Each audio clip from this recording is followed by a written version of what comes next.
If you don't want my opinion, Episode 18, Pavement Ends, by Carl Marking. Before Michael and I sold our house, he used a bridge loan to buy his next place in a pretty rough section of the same city. Determined to get away from our past and the city he insisted we move to, I looked at more than 30 houses in both Pennsylvania and Delaware, yet I ended up buying a dilapidated arts and crafts style bungalow several blocks away from Michael and my old house, and his new one. I couldn't shake the feeling the house and I needed each other. I adopted a puppy from the SPCA and named her Willow Rose after Allison Hannigan's character on Buffy the Vampire Slayer. Although in my 40s, my TV demographic seemed to trend toward tween girl. Having spent 6 months gutting the most egregious parts of the house in preparation for renovations, I threw a white party. Michael and I had one years earlier. Everyone was to come wearing white, and I'd serve white food and drinks like fried chicken, potato and pasta salad, cucumber sandwiches, white wine, champagne, gin, vodka, that sort of thing. I invited Michael as well as my family, even my brother. True to form, my brother declined the invite, but my mother, sister, and brother-in-law attended. Everyone embraced the theme and wore all white outfits, except, of course, my mother, sister, and her husband. That September, I got an email from Ginger's mother, Grace. The gang of us that had worked in the computer lab at the community college would often hang out at Ginger's house after school, and Grace would occasionally join in. The Easter my mother had thrown me out and wished me dead, with no memory of having driven there, Ginger found me crying in my car in her driveway, and brought me inside where she and her mother had just finished eating. "Honey, what's wrong?" Grace asked. "My mom," I began, and then started crying so hard I couldn't say another word. Ginger came into the room, gave me a glass of ice water, and handed me a box of tissues. "Do you want me to tell my mom what's been going on?" I nodded my head and wiped the tears from my eyes, as Ginger took Grace through my journey to date. From first telling Ginger I thought I was gay the spring of my sophomore year, to coming out to my friends at school my junior year. "I take it there's been a new development," Ginger stated as fact. In between bouts of tears, I told them what had happened between my mother and I, and how she wished me dead. "Oh, honey," Grace said, leaning toward me in her chair. "No mother should speak such hurtful words to their child. She said to me that life was hard enough without being gay, and then she chose, in that moment, to make my life as hard for me as she possibly could." I began to cry again. "What do you need?" Grace asked. "I have no idea," I said, pulling myself together. I stood up to leave. "What are you going to do?" Grace asked. "Go back to campus. There's nothing else to do. I have to keep moving or I'm afraid I won't ever move again." "Can I give you a hug, honey?" Grace asked. I nodded. As she hugged me, she whispered in my ear, "You're such a dear young man. Don't let your mother's poison into your heart." She gave me a final squeeze and released me. I had sent Ginger an email after I'd bought the bungalow. It had been some time since we'd caught up with one another. I hadn't heard anything back, but didn't really think much about it. I was so caught up in getting my life back on track and working on the house. Grace's email read, "I want you to know that Ginger passed away on July 24th. I was able to keep her at home and I'm thankful for that. Of course, I miss her terribly, but she was very ill. We always think we are prepared, but I guess we never are. Just thought you would want to know. If you get this message, please email me." It turned out Ginger had developed an aggressive form of breast cancer. While being treated, she had a mastectomy. A year later, she had her other breast removed prophylactically, but she was unable to outrun the disease. Grace's email arrived in time for me to attend the memorial service. It had been years since I'd last seen her. She looked frail, and I gave her a thorough but gentle hug. When we were asked if anyone had any last words they'd like to say, I went to the podium and told the story of how Ginger and I had met at the community college, how she'd become friend, mentor, and sister, how she'd taken me in when my mother had thrown me out, and shared my belief that I wouldn't be standing there before them, if not for her and her mother. Grace died from lung cancer 2 years later. I never knew about her illness, and didn't find out about her passing until many years after the fact. She was an amazing woman who was just what I needed at one of the darkest points in my life. It had been a little over a year since Michael and I had gone our separate ways, the second time. Still in each other's lives, I stopped by his house one afternoon and noticed a deep, perfectly round indentation in his front door. We found the casing to the bullet that had made it lying on his porch. There had been a random shooting at the intersection outside his house, and his door had been shot. A couple of feet in either direction, and the bullet would have gone through a window and entered either his kitchen or living room. He immediately arranged to move in with his sister, Abigail, who had since moved to upstate New York. After he cleared out his house, packed up his car, and loaded the U-Haul trailer, he spent the night at my house, and we reminisced about the last 14 years we'd shared with one another in varying degrees of relationship. After all we'd been through, all the laughter and parties, adopting, raising, and burying pets, all the hurtful deeds done and words said, all the adventures, after all of it, he was my best friend and my family. No one in the world could piss me off or make me laugh as quickly or completely as Michael. When he pulled away from the curb alongside my house the next morning, I went inside, fell to the kitchen floor, and began sobbing. I could feel my heart breaking as I lay there, Willow barking at me in alarm from the hall doorway. Michael and I had continued to spend time together after we'd split the second time. We'd have one another over for dinner, or fires in my fireplace. Harriet, the woman who lived 2 doors down from our last place together, would often join us. Some combination of Michael, Harriet, and I would go to breakfast most every Sunday, and we still shared Thanksgivings together. His absence left a tremendous hole in my heart that I filled with home renovations and work. I also continued regular therapy with Faith, systematically unpacking and sorting out my history of trauma and abuse. As I did so, I learned how to set and maintain boundaries with my family. The more work I did, I adopted healthier coping mechanisms and learned tools to navigate my family's dysfunction and my life in general. I also became less capable and willing to engage with my family. I still did. It was just more painful. The winter after Michael moved away, I started seeing someone, and that January introduced him to my mother, sister, and brother-in-law.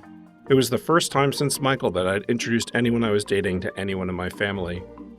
I gave my mother and sister credit for being open to meeting him. As for my brother-in-law, he had never been uncomfortable about my being gay. As it would happen, the guy had a drinking problem that he didn't want to deal with, and I dumped him a couple of weeks later. But still, my family's willingness to meet him felt like progress. Also that January, my brother contacted our mother, sister, and me, threatening to cut off access to his son if we didn't, well, honestly, none of us was quite sure exactly what his demands were. I received a tearful call from my mother on the matter, during which she shared that both my brother and sister were in therapy. Given the behaviors going on among my family, I found that news more shocking than my brother's threats, which were the final straw for what little remained of our relationship. My family had always spun the tension between my brother and I as dislike. I'd invite you to this or that, but your brother will be there and I know you don't like him. My issue with my brother had nothing to do with liking or disliking him. I'd struggled my entire life with how they could be around him after what he'd done, not just to me, but to all of us. He had been physically, emotionally, and sexually abusive to me as a child. He once punched our mother in the gut when he was in high school. He threw a fork at my sister so hard it stuck in her arm. He'd once struck my sister-in-law so hard he bloodied her face. His egregious behaviors in any number of forms continued year after year, and although everyone else seemed able to turn a blind eye, I suppose to retain access to his son, I saw him quite clearly. I'd had it with his rampant homophobia, revisionist life history, conservative politics, and his treatment of his wife and son. I was far from forgiving him for what he'd done to me as a child at that point in our lives, and what little remained of our relationship was easy to release. Although letting go of my relationship with him put me completely on the outs for all family events, I was okay with that. Avoiding him was critical to my self-care. I decided at the start of that year to run for city council. Coatesville had nothing but potential, and from what I'd read in the papers, experienced as a resident, and witnessed firsthand, the administration and council couldn't get out of its own way. I now owned my second home in the city, wanted to protect its value, and thought I could help. I also had decided to run as an openly gay candidate to get ahead of any negative campaigning. This made me the first openly gay candidate to run for public office in my county. Given the LGBTQ community had yet to win our full civil rights, it was both risky and a big deal. Visibility and participation were my continued contribution to the cause. I approached my run for office with my whole heart. I created a formal set of goals, a campaign strategy, spun up a website. I participated in Meet the Candidate events, knocked on the door of every registered voter in my ward multiple times, and was even endorsed by a national LGBTQ+ political organization. I shared my decision to run for council with my family, but other than my sister saying she liked my campaign webpage, I received no support from them. I had realized years earlier that we were on opposite sides politically, and I'd been working on resetting my expectations of any meaningful support from them on any front, but I was disappointed nonetheless. By midsummer, I was tired of spending all of my time at work, working on my house, or campaigning. I was equally tired of being alone, and made dating a priority. In August, I met a guy who quickly swept me off my feet. Victor was artistic, funny, kind, sexy, tender, and thoughtful. In September, I decided to introduce him to my mother. My sister and I had so little contact since I decided to run for office that I didn't think she'd care to be included. My mother must have shared positive feedback with her, as she invited Victor and me to Thanksgiving. No one was speaking to my brother over his threats about access to his son, so he wasn't invited. I found myself looking forward to attending our family Thanksgiving for the first time in more years than I could remember. Weeks after Victor and I accepted my sister's invitation, she told us Thanksgiving was actually going to be at a neighbor's house. Such bait-and-switch invitations are a particular pet peeve of mine. The actual event we thought we were accepting an invitation to wasn't the actual event being held. Victor could be uncomfortable around groups of people he didn't know, and this change of venue put us both in an awkward position. Election day came, and I spent the entire day at the polls. Watching one of my opponents try to win last-minute votes by introducing voters to his friend Carson Kressley from Queer Eye for the Straight Guy was something I had not seen coming. But when the polls closed and the results were posted, I won with a healthy margin. I was officially the first openly gay elected official in my county. My mother sent me a congratulatory email, but I didn't hear a word from my sister. Assuming I would win, Michael had come to town to help me celebrate. I had invited friends and neighbors to come over that evening, and Michael and Victor organized things while I was at the polls. Victor was so threatened by Michael's presence, he had a number of meltdowns, one of which led him to abruptly tell my guests it was time for them to leave. When I said everyone was fine to stay as long as they liked to help celebrate my victory, he feigned illness, hoping I'd change my mind. "Victor, if you aren't feeling well, go to bed. I'll lock up once everyone goes," I told him. He had manipulated himself into a corner and went upstairs to bed. He was so close to what I'd been looking for in a partner. I'd already fallen in love with him, but I had also gotten better at seeing red flags for what they were. I had worked my ass off to win that election, and I wasn't going to have his emotional immaturity diminish that for me. I tried talking with him about what had happened that night, his inability to celebrate my success, and his attempt to turn my friends out of my own house at my own party, but he couldn't take ownership of his behavior or his insecurities about Michael, and I broke up with him. I was physically and emotionally exhausted. I had just wrapped up a year of campaigning, a year of being called that faggot running for council, a year of being threatened, a year of having my property vandalized, a year of worrying about someone harming Willow. Breaking a barrier is not an easy task, and I did it on my own while living alone in a town with a reputation for violence. I needed to focus on my well-being and declined my sister's Thanksgiving invitation. She didn't respond to my cancellation. Given her lack of interest in my life and the passing of yet another year with barely any contact from her, I didn't lose any sleep over it. When her mother found out I wasn't going, she also declined. Evidently, unbeknownst to me, she'd been planning to ride with me to my sister's, even though she wasn't on my way. She told my sister she didn't want to make the 90-minute drive alone. After a week with no response from my sister, I emailed her. "I get the sense you want me to apologize, but I haven't done anything that needs an apology. I'm having a rough patch here. Victor and I broke up. First guy I've met in 5 years that seemed worthwhile. A very good friend of mine died. And I've got all the newness around being an elected official to deal with. I'm not going to apologize for taking care of myself. I'm trying to manage a very stressful period in my life, and I'm doing the best I can. I'm also not accountable for Mom's behavior. If she bailed, that's on her. Though to be fair, you didn't tell either of us it was going to be at the neighbor's house until after we'd agreed to come. I'm sure there is some embarrassment factor there, but you're not responsible for Mom or my behavior, so enjoy yourselves and have fun. I love you." Still, she didn't respond. Our mom spent Thanksgiving at the local diner with a friend. I spent it in upstate New York with Michael, and I assume my sister and her husband went to their neighbors. My sister didn't contact my mother or me for a month. A couple weeks before Christmas, my mother emailed me that she'd finally heard from my sister.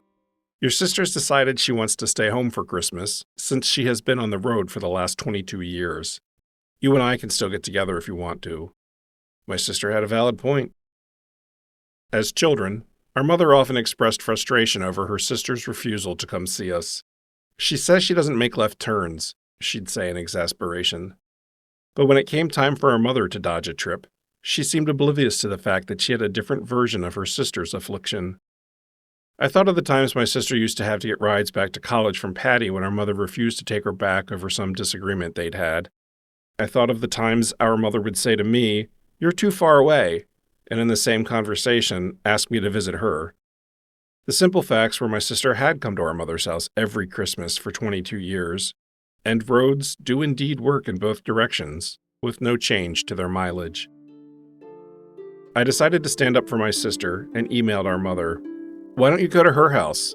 It's like you two are constantly struggling for the upper hand with each other, and it's been like that since she and I were in high school. Maybe that's normal mother-daughter angst, but she has come here far more often than you've gone there. It seems you two often engage in some who loves who more thing, proven by who goes to whose house more often. Whether it is a reality or not, her perception is clearly that you don't go up there often, and she equates that to how much you care for her. You're retired now, just go up there on Christmas. You've driven further for your ballroom dance club, and I'm sure she thinks the same. It beats staying home alone to prove a point, especially when it's a point that only punishes you. Go see your daughter on Christmas." My mother replied, "I don't go where I'm not invited." I replied, "She's your daughter.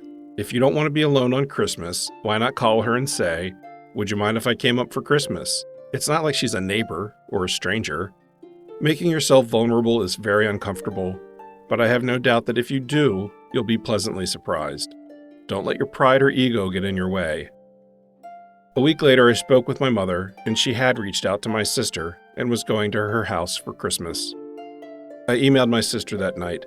I had quite a frank exchange with Mom, encouraging her to go to your house for Christmas. I just spoke with her, and she said she took my advice and asked if she could come. I'm glad. My sister replied, "Thanks. I guess you wouldn't take her to Abigail's, huh?" I had pulled off the impossible by getting our mother to act like an adult and drive to my sister's house for Christmas. I didn't know how to take her reply. I assumed she was joking, but it didn't land well. I'd never even been to Michael's for Christmas. In fact, I'd spent 4 out of the last 5 Christmases alone. I found it odd that she referred to Michael and Abigail's house as Abigail's house, but then she'd often referred to her and her husband's house as her house, even in front of her husband. It struck me as a passive-aggressive reminder to him that he was indeed living in her house, not their house. I was sworn in the night of the first council session of the new term. Neither my mother nor sister came. The only one who showed up for me was Harriet. She'd become my best friend in the 5 years we'd known each other, and I asked her to hold the Bible for me. I asked her because decades earlier she'd been banned from city council meetings. "Yes, I was," she told Michael and me one night over dinner. "I wanted to see about having a street renamed, and when I said to council, say for example I wanted to rename Lincoln Highway Martin Luther King Highway, how would I go about doing that? Those damn white men just about lost their minds. I was banned from ever coming back," she said. Having her hold the Bible for me, while an African-American judge swore me in, was my good trouble attempt to right a previous wrong for her. Malia, the friend I'd made while working at DuPont, and Harriet had each taught me, in very different ways, to see the inequity between races. Harriet, who had been active in the civil rights movement her entire life, taught me how to see underneath things. She didn't support people or businesses who didn't support her as a human being. And she taught me through her deeds, both large and small, that actions spoke louder than words. She lived her principles every day. She was direct, outspoken. We'd had some heated disagreements over the years, but we also loved and respected each other deeply. Never boastful, She was both quiet hero and role model to me. Faith had told me for years to pay attention to the things and the people in which I invested my time, energy, or money, but Harriet's example of living those ideals made Faith's concepts real for me. I began looking at things differently. I paid closer attention to the people and relationships in which I invested time and energy. I did the same with the businesses I supported. I had become socially and politically switched on, and I couldn't turn it off. I didn't want to. The more work I did in therapy, the more I grew and saw things clearly for what they were, not what I wanted or needed them to be, which made me less tolerant when people's words and actions misaligned. The more I sorted through my past to understand my present, in order to plan my future, the clearer my family's dysfunctional dynamics became. This clarity became an ongoing source of friction for me with my family, and is something of a therapeutic truth. The healthier one becomes, the harder it is to be around people who don't see or own their issues. My family's inability to see their woundedness, as I worked on mine, increased the distance that already existed between us. With the distance, I was able to see the decades-long pattern of approach-avoid, engage-withdrawal behaviors among my family. There were always battles being waged, accusations being hurled, and someone not talking to someone else. And my pattern? I kept beating my head against our family's long-established norms, always expecting different results, which left me constantly frustrated, hurt, disappointed, and lonely. My time on city council changed me. I was taken off guard by the level of malice, prejudice, stupidity, and fear I faced on a daily basis. It toughened my resolve and wore me down in equal measure. I had no idea what a shit show of dysfunction and corruption I was getting myself into. I assumed it was going to be bad, but I wasn't prepared for the reality of just how bad. Neither was I prepared for the vitriol that came my way from the administration, some of my fellow councilpersons, some of the residents, and the press. In addition to the demands of city council, I had an unusually stressful year at work. I was traveling more, and 60-hour work weeks were not uncommon. I easily spent an additional 20 hours a week on council matters. Then there were the ongoing home renovations. I rescued another dog, Shelby, and I had a yard to manage. I was driving myself into the ground. One day out of nowhere, my mother began talking about my father, all the time. "I saw your father," she'd begin. The first time she said it, I was so taken off guard she got all the way through her thought. I hadn't heard her mention him in decades. The second time it happened, I immediately changed the subject. She talked about something else for a while, then circled back around. "Well, your father said..." "My father? He gave up that title when he molested me." "Well, I don't know anything about that," she said. She knew everything about that. I'd told her directly, and we discussed it at length when she came to therapy with me when my memories resurfaced in college. "I'm hanging up now," I said. I had an exchange with my sister on the matter. "I can understand it," she said. "They spend so much time together because of their grandson." I could not believe she was defending or making room for such behavior. The man abused us as children, abused and cheated on our mother for years, made her take care of his mother, then divorced her for another woman. What really sickened me was when I realized they were socializing beyond activities involving their grandson. I viewed it as an absolute betrayal and denial of my abuse and the years of work I invested in surviving it. I eventually learned from our mother that my sister wasn't as okay with it as she'd led me to believe. "I was talking to your father," my mother began. "He's not my father," I said flatly. "That's what your sister says," she replied with a chuckle. "Then maybe you could respect us both and not bring him up all the time." Silence. "I have absolutely no interest in anything that man has to say or does. Why do you even spend time with him? I heard you're seeing him beyond visiting your grandson."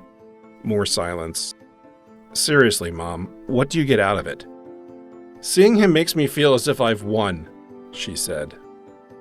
Her answer was so twisted I had no words. She was repeatedly re-traumatizing her daughter and youngest son so she could feel better about herself, so she could feel as if she'd won. Whatever she felt she was winning, she was losing me in the process. "I have to go," I said and hung up the phone. My mother reached out a couple of days after Mother's Day looking for sympathy that she'd spent the holiday alone, but I had none to give.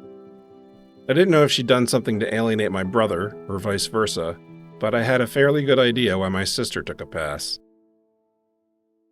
The following month, Patty Anderson died. I took off work and attended her service, expecting to run into my mother or sister, but I was the only one from the family who went. My mother found out I'd gone and sent me an email. "I didn't know you were going. Thanks for representing the family at Patty's funeral." I was so angry at my mother for not attending, I sent her a letter calling her out for not paying her respects to Patty. Patty who drove your daughter back to college on weekends when you wouldn't. Patty who got your youngest son his first real job after you'd thrown him out and wished him dead. Patty who then carpooled with him to help him save money. Patty who treated him with more love and kindness than you had during that time. I made it clear I had not gone to Patty's funeral to represent the family. I went to pay her the respect I owed such an amazing woman and positive agent of change in my life. I told her I was disgusted by her attempt to spin my display of respect for Patty as some homage from my otherwise indifferent family. My mother categorized my letter as hate mail and had no contact with me for weeks. I don't know how it came up, but in an increasingly rare phone conversation with my sister, she shared that our mother had refused to look at wedding dresses with her when she was planning her wedding. Oh my God, why? She said she didn't feel like it, and it was too far for her to drive. Her revelation made me heartsick for her.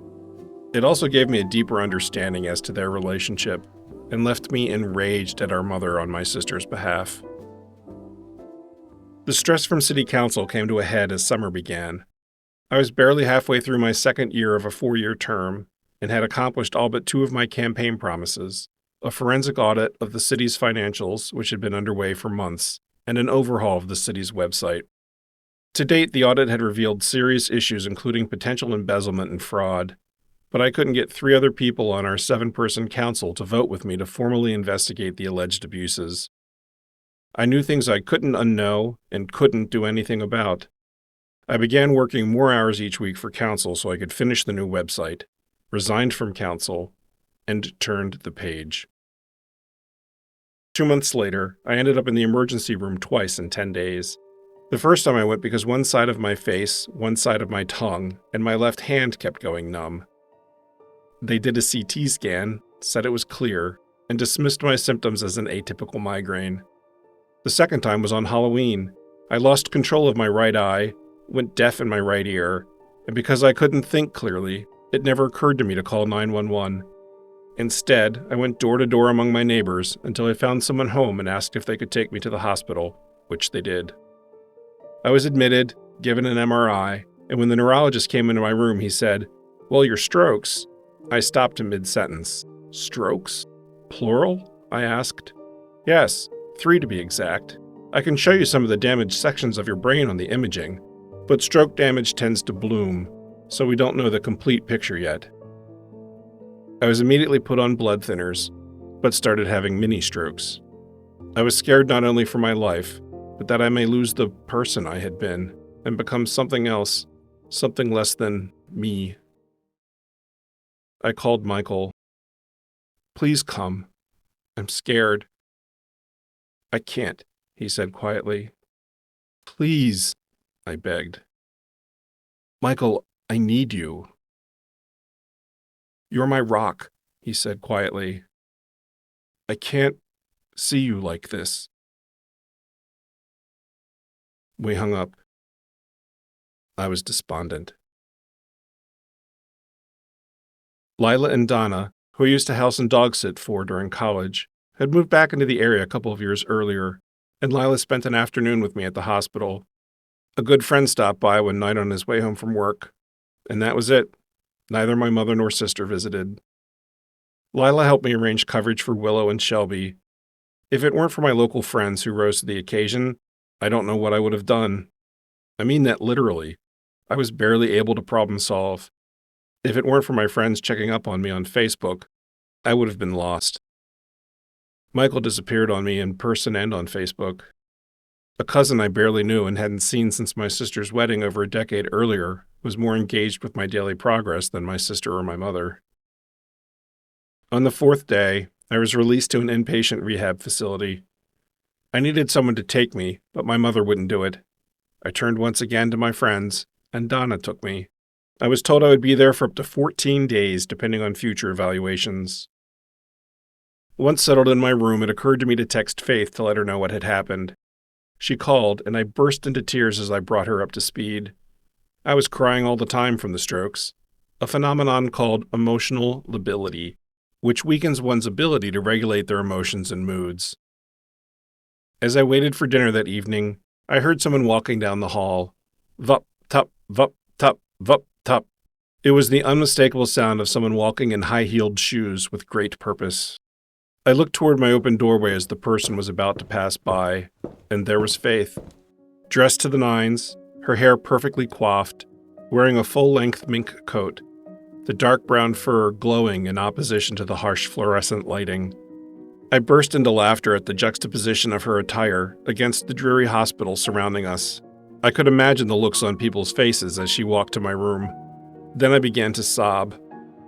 "I'm walking an ethical line here," she said, "but my husband and I were going to dinner nearby, and I wanted to stop in and check on you. Professionally." She flashed a mischievous smile. She stayed for only a few minutes, but her unexpected, thoughtful, empathetic act of kindness made me feel seen and safe. I believed in that moment I'd be okay. Once she'd gone, a nurse came into my room and asked who she was. "Someone who cares," I said. My sister, her husband, and my mother made an appearance the following day, a week into my recovery. I told them of the series of issues I'd already been facing in the place. My mother, who had been a career nurse, laughed it off. My sister and her husband listened, but none of them advocated on my behalf or offered any advice as to how I could do so on my own. They stayed only a few hours, but even with the disappointing history between us, I was delighted to see them. They left to take my mother home so she could take care of Jojo, the dog she'd rescued from my brother's family. My brother-in-law had suggested they stay overnight, and so they came by the next day for another short visit. While they were there, I told the hospital administrator about the issues I'd already been having with medication, roommates, and my broken bed.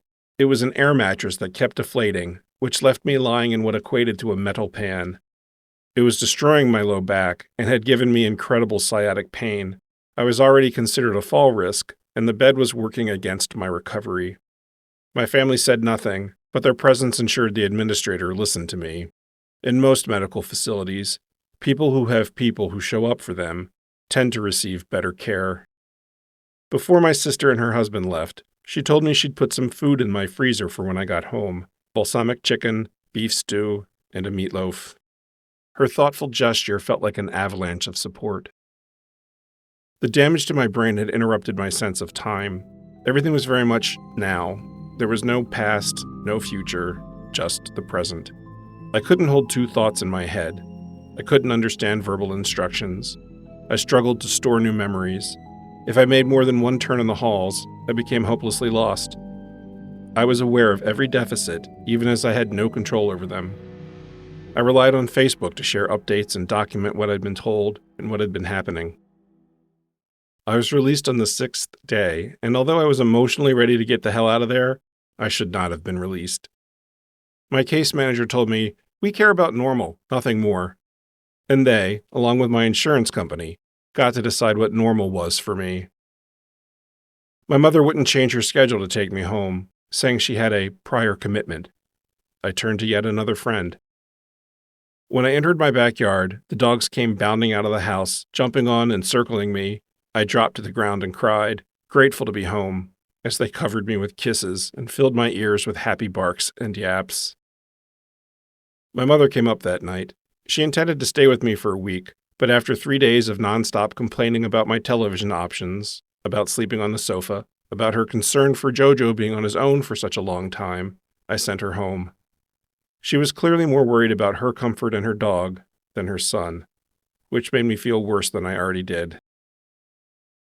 Aside from my sister sending me a memory game from our childhood, that was the extent of the support I received from my family. Once I got home, most people turned the page and moved on. Meanwhile, I would wander around my house, not knowing what my motivation was for going from one room to the other. I was eating moldy food and often didn't realize it until halfway through, or until I scraped my plate into the trash.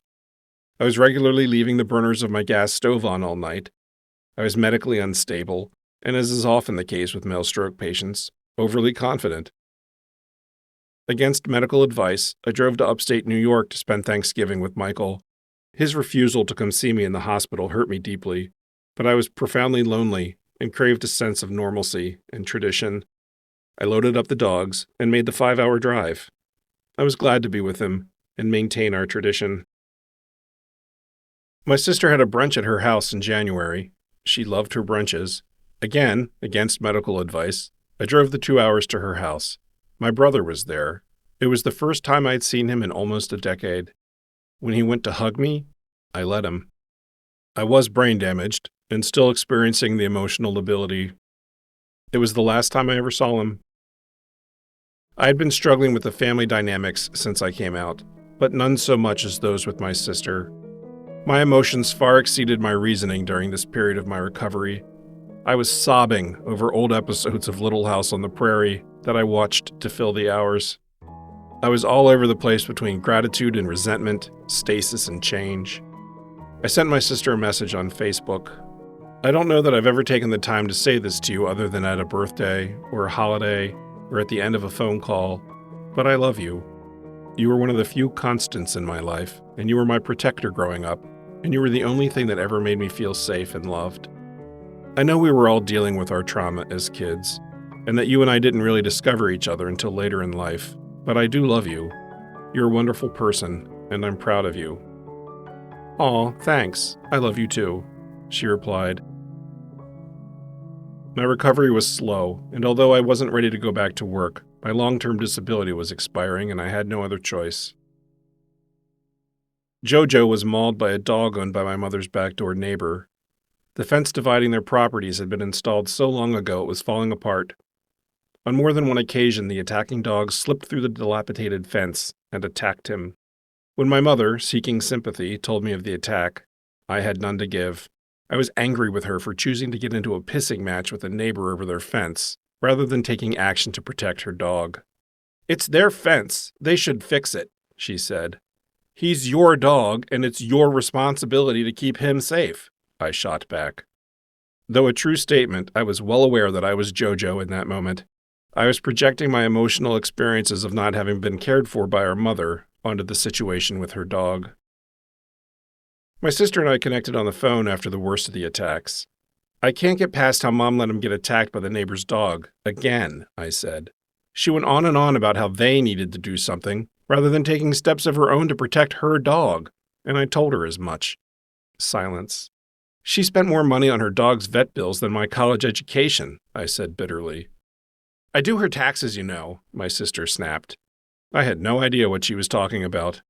After a time, she continued. Mom lent me the money for this house until I could get my financials sorted, and charged me interest. You're kidding. She charged you interest? I thought that was sort of a shit thing to do. To be fair, it was coming out of her money market account. But still, I said, trying to be supportive. There was another long pause. Dad attacked me once when I was a teenager, she said. I remember the time he shoved you against the wall in your bedroom. It was more than that, she paused, I think considering if she wanted to say the words. He came into my room, shoved me against the wall, and grabbed me. She didn't need to be any more specific than that. What did you do? I shoved him off and told Mom what happened. She said, Now you know how I feel, and did nothing. Our mother offered her only daughter no comfort, no outrage. In classic form, she made my sister's trauma about her and her trauma. I'm so sorry, I said. It had taken 30 years for me to learn the complete story of what I had seen that day from the hallway outside her bedroom. In telling me her story, she once again gave me a gift. Learning what had happened that day made me re-examine so many things. It explained why my sister had spent so much time out of the house during that period and beyond. She had to protect herself. It shed light on the blame game my mother had played with my sister when she'd call her at college and tell her she was to blame for the divorce. I better understood the arguments they would have when my sister would come home for the weekend that ended in my mother telling her to find her own way back to campus. Her short disclosure left me horrified and angry over our mother's lack of protection and support. It takes a deeply wounded or broken soul to say such a thing to one's child in the face of such a revelation. It was cruel and inexcusable. Her disclosure also helped me see it wasn't just me that our mother couldn't be present for. She simply didn't have it in her to be any other way in her own woundedness, in her brokenness. Almost a year after my strokes, I got a message from my sister about Jasmine, her friend from high school who had stayed with us briefly during their senior year. Jasmine is in the hospital. Her sister said she is having several system failures and they thought they were going to lose her a couple of weeks ago. She's afraid it's cancer. I'm going to go up to visit her after work. I thought you would want to keep her in your thoughts. Her short note triggered a wound I didn't realize I was carrying. She made plans to see Jasmine the day she heard she was in the hospital, someone she hadn't seen or mentioned in a generation. But she had waited 6 days to see me after I'd been hospitalized for my strokes. She was, as usual, oblivious as to any impact her words may have had on me.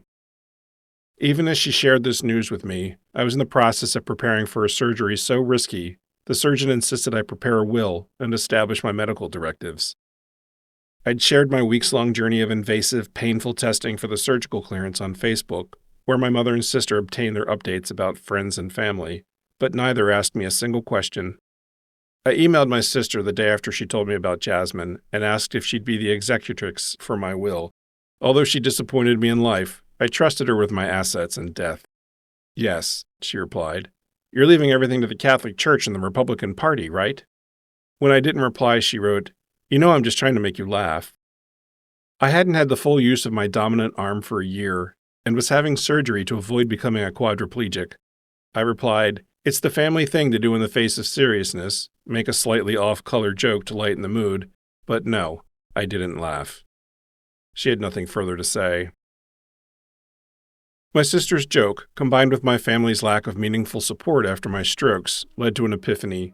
They'd been voting against my rights as a human being for the 23 elections that had taken place since I'd come out to them. In every sense of the word, they were not my allies. I could no longer dismiss the cognitive dissonance of them telling me they loved me or cared about me, while they voted against my rights. The two behaviors could not coexist. I suddenly saw their words versus their votes as an abusive mixed message akin to, I love you, but you make me hit you. I found myself thinking of what I'd heard of Jasmine's family growing up, and given my family's handling of my stroke recovery, I thought of how meaningful it was to me when I heard from people while in the hospital and rehab. So I wrote her a letter. Dear Jasmine, I had an awareness from my sister during high school about some of the cruel and insufferable things you endured at home. I want you to know you were not alone. Unfortunate scores of our fellow classmates, friends, neighbors, and acquaintances endured some sort of hell as children. It's staggering.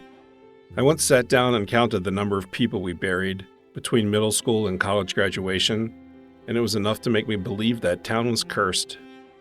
But curses can be broken.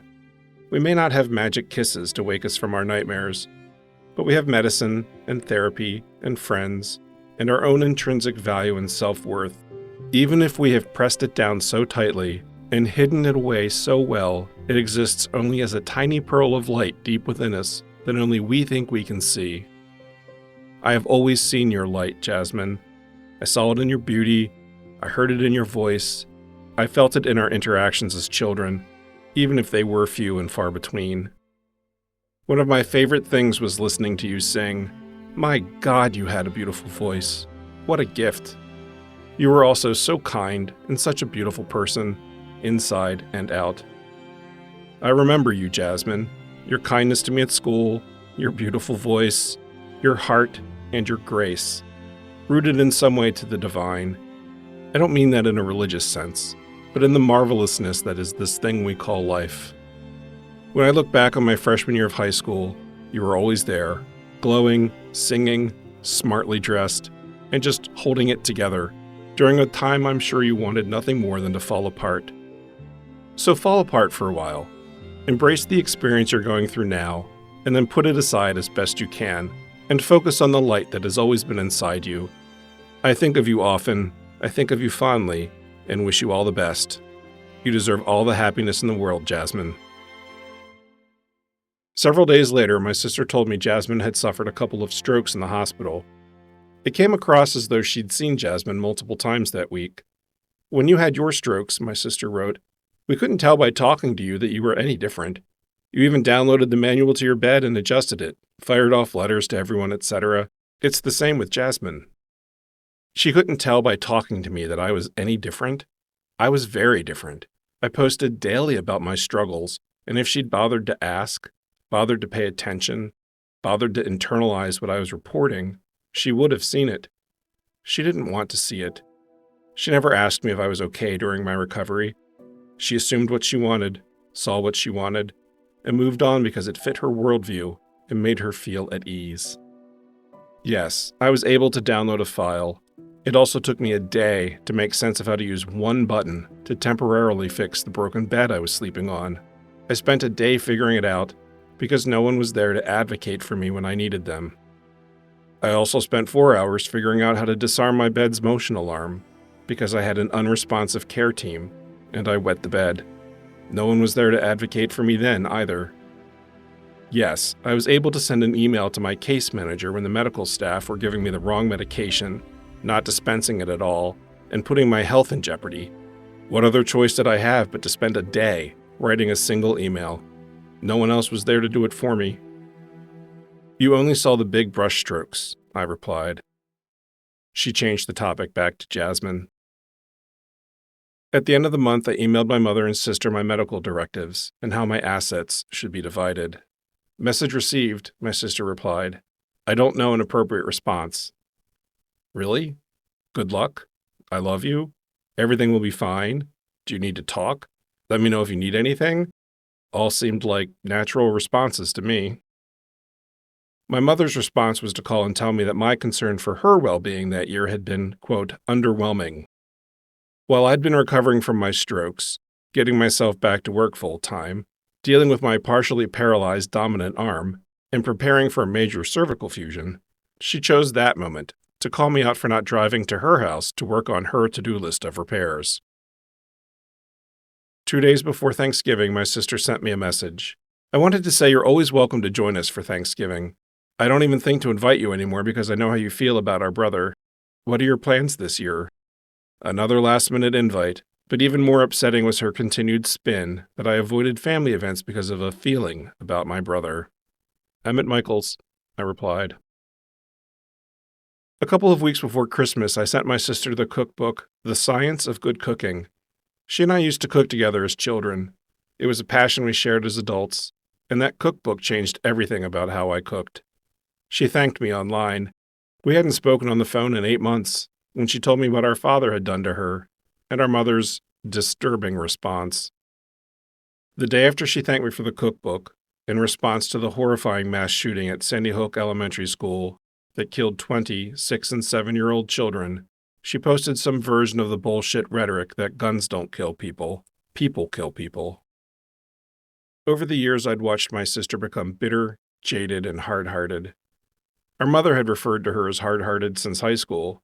There was some truth to that, but she used to be hard-hearted only to people who had done her wrong, people who reasonably deserved it in some way. Now it seemed to be part of her DNA. My attitude toward her took a sharp turn after I saw her callous Facebook post. 20 children and 6 adults, gone in the flash of a semi-automatic rifle's muzzle, a gun specifically designed to rapidly kill large numbers of people, and that was her response. I unfriended her on Facebook soon after.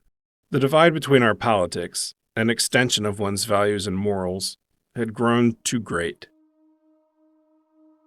In fact, that December was a turning point for me regarding my family. I realized I was fundamentally dissimilar from them in every way that mattered. I'd had that awareness periodically over the years, but as soon as it appeared, it would fade. Internalizing such a fundamental paradigm shift after years of dysfunction takes time and practice to develop. It's like a muscle that needs to be trained to be aware of the profundity of the disconnect, and trained to hold on to the reality of it. I was beginning to see their lack of support for me, not just over the prior year, but throughout my life, as the complete lack of regard for my fundamental well-being that it was. Neither my mother nor sister wished me good luck with my impending neck surgery, or asked if I needed anything. In the cold, dark, early morning hours of January 2nd, Lila drove the 20 miles from her house to mine on the back roads of Pennsylvania in a nearly blinding snowstorm. She then drove the 45 miles from my house to the hospital. That is what it is to care for someone. That is what love looks like. My neck fuse was not a complete success. The recovery was long, difficult, painful, and left me with a partially paralyzed vocal cord. My mother and sister didn't send me so much as a get well card, text, or email. Shortly after I'd come home from the hospital, the letter I mailed to Jasmine was returned to me by the post office. The hospital had written, "Unable to forward," on the envelope. I assumed she had died. Although my sister and I exchanged birthday cards, I didn't open hers until 12 years later, as I was doing research for these episodes. I put it away in that year's memory box as soon as it arrived. I was in no place for any drama about having unfriended her, and any well wishes about my surgery or recovery would have been so late as to have been disingenuous. In the end, the card had a generic greeting and was signed by she and her husband. I started dating someone that June. Jim and I met through an online dating service. In July, he planned our first big formal date at a restaurant on the water in Philadelphia. As soon as he put his fork down, I said, "I need you to take me to the ER." He stayed with me in the lobby as we waited for hours to be seen. He stayed by my side when I was taken into an ER suite. He stayed with me as I was admitted. And once I'd been incapacitated by pain medication, he went to my home and stayed with my dogs. I spent a week in the hospital as they waited to see what would happen. I had something so rare, they weren't sure if I'd live or die. I called my mother to tell her what had happened. She chose not to visit. By the time I got through that hell, I knew one thing for certain. Jim was a keeper. Days after Christmas, I opened belated cards and was surprised to see one from my sister. It read, "Wishing you all the joy and warmth of family traditions at Christmas." Given her complete lack of support that year, I laughed out loud at the absurdity of it. Our family traditions had been watching our father get pissed drunk, then force us to sing Christmas carols at the piano, to write sentences on Christmas Day for an infraction of some heretofore unknown Christmas Day protocol we had unwittingly violated, and to retell the story of how our brother had, as a child, once burned his penis on the old incandescent Christmas tree lights. My sister doesn't have much of a sense of humor, but taken at face value, her card was hysterical. That Easter, Jim and I decided to have his and his sister's family up to the house for an Easter egg hunt and dinner. Harriet and I spent most holidays together, so she was also invited. When Jim suggested we invite my mother, although his heart was in the right place and his family was curious to meet her, I wasn't sure if it was a good idea. It had been more than a year since I'd seen her, but in the end, I extended an invitation which she gladly accepted, which I took to mean she was on the outs with my brother and sister. When she arrived at Jim's house Easter Sunday, she immediately began gossiping about my siblings. "Your brother," she began. I cut her off immediately, and she gave her usual chuckle. I did not want his name or his stories in Jim's home.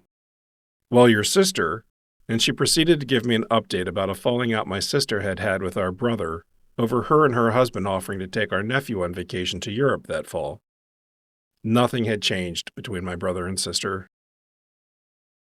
I thought about what my mother had said and decided to email my sister.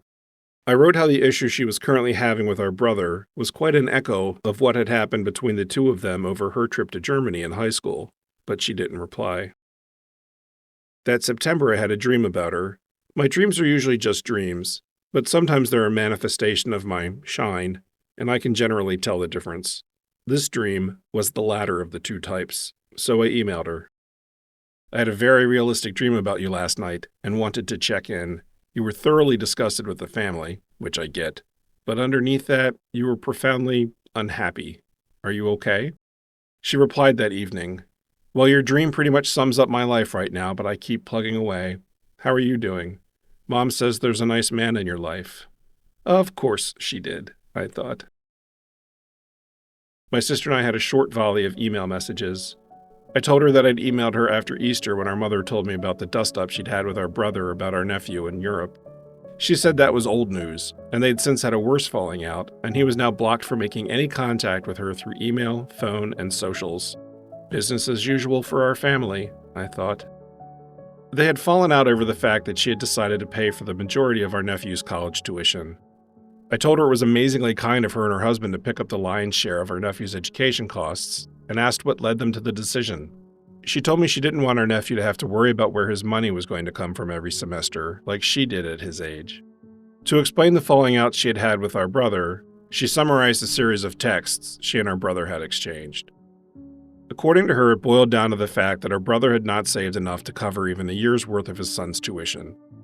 At some point, he had also mentioned repurposing what funds he had saved, and she didn't trust that if she paid for the first semester's tuition, she wouldn't also have to pay the next one, fearing our brother would have spent what money he had saved in the meantime.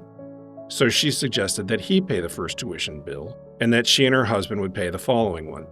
Our brother responded by telling her that he didn't have a bill from the college, that his son did, that he'd told his son about Stafford loans, and felt he'd done his part as his father. He then told my sister that in the future, she should call him rather than text, as the tone of her texts could be misunderstood. She said he then told her she wasn't a parent, so she didn't know about good parenting like he did. I imagine some of her summary was colored by emotion, but his arrogance in starting a pissing match with his sister, who was about to pay for the majority of his son's education, was completely on brand. She went on to say she'd been saving for our nephew's college for years, ever since our brother suggested he could go to community college. Now, that pissed me off a bit. I had gone to community college, and she was clearly denigrating it as an institution. Community college was all I could afford, and it changed the course of my life for the better. I had just celebrated my 10-year anniversary at the world's largest professional services firm, and my career was just fine. When she said our brother had made her so angry that she copied all of their texts and sent them to our nephew, she lost my support.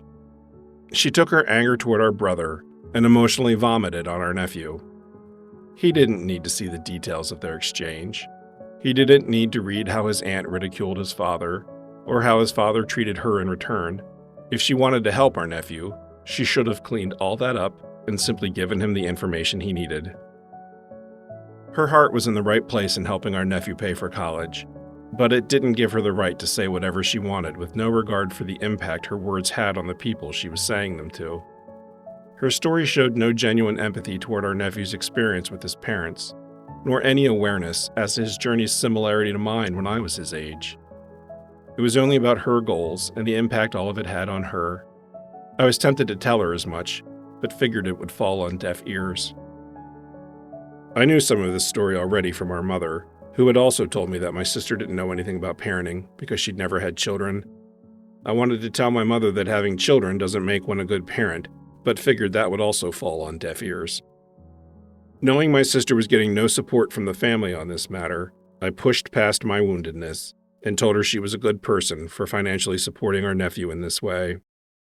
I also told her I'd spoken with our mother, that she had shared much of this story with me, and that I believed she occasionally tried to play us all against each other.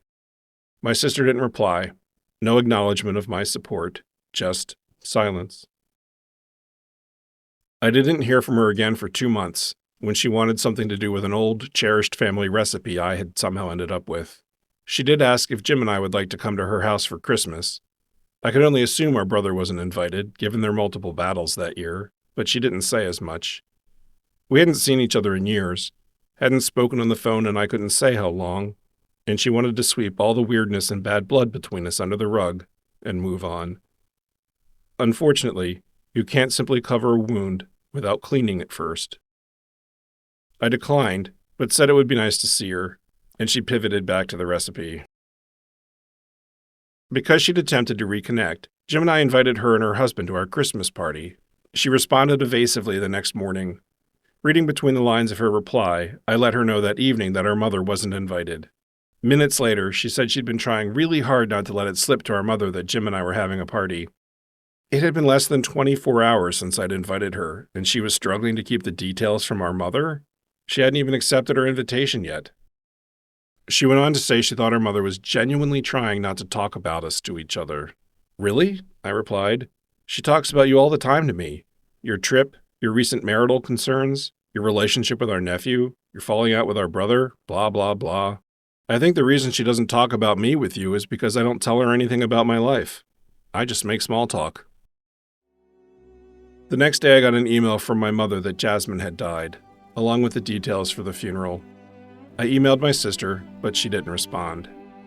2 days later, as Jim and I were getting out of the car for the funeral, my sister was doing the same close by. It was the first time I'd seen her in just a few weeks, short of 3 years. We walked over to her. "This is Jim," I said, introducing them. We made small talk as we proceeded to the funeral. Someone in Jasmine's family decided it was a good idea to have an open casket. It wasn't. She was beyond recognition.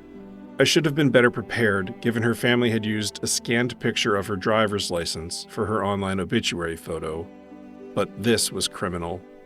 Her illness had left her face sunken and sallow, and it was cruel of them to have left her exposed in such a state.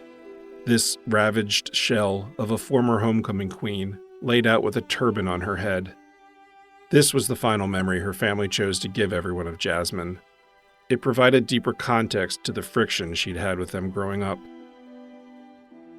After the funeral, Jim and I took my sister to lunch.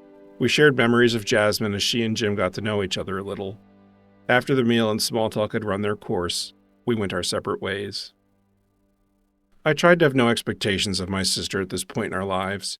There was too much distance between our worldviews, and too many personal disappointments between us from the prior 20 years. I couldn't reconcile that she hadn't supported my rights as a human being our entire adult lives, and yet I was incapable of fully letting her go. She was the closest thing to family I would ever have, so I emailed her when we got home from lunch. "It was good to see you. Crap circumstance, but it's always good to see you." She replied and agreed. The next day, she accepted the invitation to our Christmas party. My sister and her husband came down a bit early, helped us set up the food, and we genuinely had a good time and enjoyed each other's company. 2 months later, she invited Jim and me to a brunch at her house. It was the Sunday before my birthday. I thanked her for the invitation but declined as Jim had planned a surprise birthday trip for me that weekend. She said nothing about my birthday and changed the subject. In the end, our plans fell through, and we decided to go to my sister's brunch. My mother wasn't there, nor was my brother or his family. Her party was well attended, she'd prepared tons of food, and she seemed genuinely pleased to see me and Jim. "It's a good party," I said to her when we had a moment alone. "Thanks," she replied. "Of course, the problem with throwing a good party is no one ever invites us to theirs," she said. "Right?" I agreed. "I've actually had friends tell me, 'I don't invite you because I don't want you to judge me.'" "How did you respond to that?" she asked. "I'm judging you right now for saying that to my face." She laughed. As she gave Jim and me a tour of her house, she opened a door to an unfinished section of the attic. "I want to get your opinion. Is this how you're supposed to install insulation?" "No," I said. "The paper is supposed to face the living space, not the roof." "I knew he did it wrong," she said, and shared that her husband had done it. As we walked through the second story, although she said nothing, it was clear they were living in separate bedrooms. After we'd gone downstairs and rejoined the party, my sister shared a small trauma memory with me with an earshot of a friend. I don't recall what it was specifically, but the friend approached us. "You've never told me that before," she said. "It's hard enough to have that in my head," my sister said. "Why would I put it in yours?" My sister's reply revealed to me both her isolation and misplaced stoicism. Getting that kind of shit out of one's head by talking to others, preferably a therapist, is the only way to eventually let it go. Otherwise, it just lives in your head, forever. As we were saying our goodbyes, she took me into the kitchen pantry. "I was thinking you could use these," she said, referring to a box of prepackaged food. "What is it?" "Medifast. I use it to lose weight." Well, that wasn't at all a backhanded comment regarding my weight. "I don't know. It's not really my thing," I said. "It's hundreds of dollars worth of product. Think of it as a birthday present." I took the stuff simply to move beyond the implied commentary. A couple of weeks later, I started looking through the contents of the box. "What is it?" Jim asked. "Expired." Jim was hosting Easter at his place again, and we invited my sister and her husband to join us, but they were going out of town for her father-in-law's birthday and couldn't attend. In May, our mother had to euthanize Jojo. "I guess I've gone up a notch in her eyes since the dog is dead," my sister remarked. She offered it as dark humor, but I knew the truth behind it. She had always been treated less than by our mother. It wasn't just a feeling. It had been clear to both of us that our brother was first in her eyes, I was second, and my sister was third, now that Jojo was dead.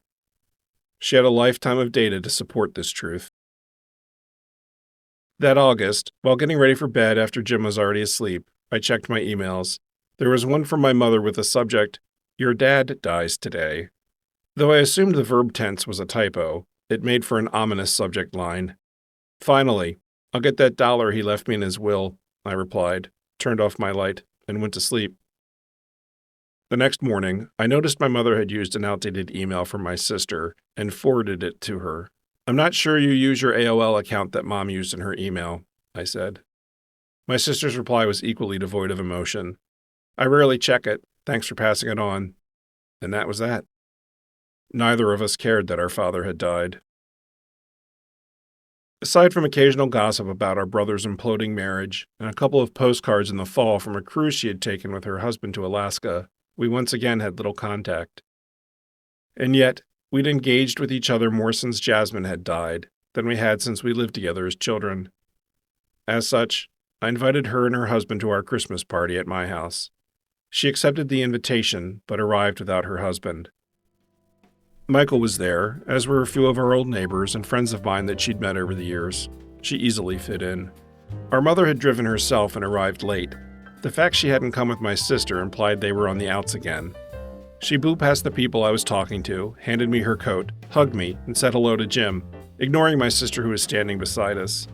My friend Lauren, who knew the ins and outs of my complicated family dynamics, said, "Hug your daughter." "Oh, all right," our mother said, "but only because Lauren told me to." My sister looked honestly crushed and said, "Gee, thanks," as they hugged. The next morning, Michael, Jim, and I were rehashing the party over coffee. "You know," Michael began, "I always thought you were making things up about your mother, but I saw so many things firsthand last night. She really is a piece of work."